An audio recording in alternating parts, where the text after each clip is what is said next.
బట్టకి sexuality అంటగట్టింది ఎవడు? దండం పైన బట్టలు ఆరేస్తాం మనం. మన ఇళ్లలో ఊర్లలో కూడా మామూలుగా ఇంటి బయటే ఉంటాయి దండాలు.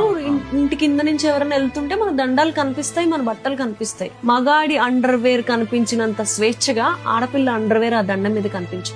బట్టకి సెక్షువాలిటీ అంటగట్టింది ఎవడు? నాకు వేరే ఇంపార్టెంట్ థింగ్ ఉంటది చేయడానికి.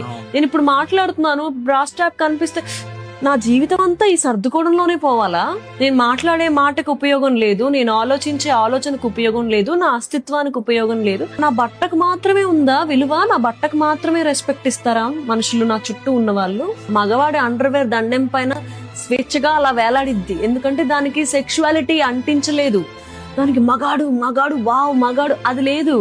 కానీ ఒక ఆడపిల్ల బ్రా గాని ఇంటి ముందు దండం పైన ఇస్తే, ఆడపిల్ల బ్రా అంటే బ్రెస్ట్ ఏ సైజ్ లో ఉంటది, మగాడు చూస్తాడు, చూస్తే ఫీలింగ్స్ వస్తాయి. ఇదంతా ఎవరు చేశారు? పితృస్వామ్య సమాజం కాదా చేసింది? Don't you think this is all done by patriarchal system?